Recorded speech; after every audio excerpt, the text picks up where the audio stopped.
BHU की स्थापना इसी महान राष्ट्रवादी नेता पंडित मदन मोहन मालवीय जी ने सन 1916 में की थी।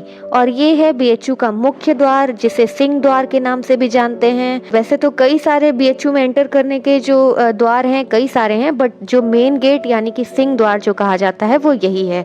तो चलिए हम एंटर करते हैं बीएचयू के अंदर। और बीएचयू में जितनी भी चीजें जो रास्ते में कुछ कुछ फेमस चीजें आएंगी उसकी एक झलक कह सकते हैं, वो मैं आपको दिखाते हुए चलूंगी। साइड में है ये महिला महाविद्यालय है बीएचयू का, और यहाँ से हम आगे बढ़ते चलेंगे। ये साइड में माँ सरस्वती की प्रतिमा स्थापित है, काफी सुंदर है ये, आप देख पा रहे हैं।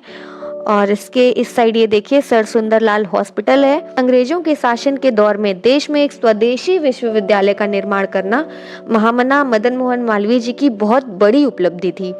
और बीएचयू निर्माण के लिए कहा जाता है कि मालवीय जी ने इस विश्वविद्यालय को बनाने के लिए देश भर से चंदा इकट्ठा करने निकले थे। और इवन वे चंदे के लिए पेशावर से लेकर के कन्याकुमारी तक की यात्रा उन्होंने की थी।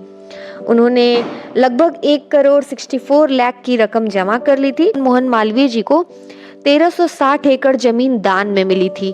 और कहा जाता है कि इसमें 11 गांव थे, कुल कुछ 70,000 पेड़ थे, कुछ 100 पक्के कुएं, 20 कच्चे कुएं थे, कुछ 40 पक्के मकान थे।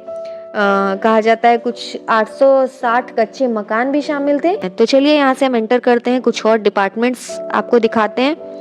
ये आगे चल के देखिए हम फिजिक्स डिपार्टमेंट की तरफ बढ़ रहे हैं। तो ये है बीएचयू का फिजिक्स डिपार्टमेंट। यहाँ से हम आगे बढ़ते हुए चलेंगे डिपार्टमेंट ऑफ केमिस्ट्री के पास। यहाँ पे आप देख पा रहे हैं।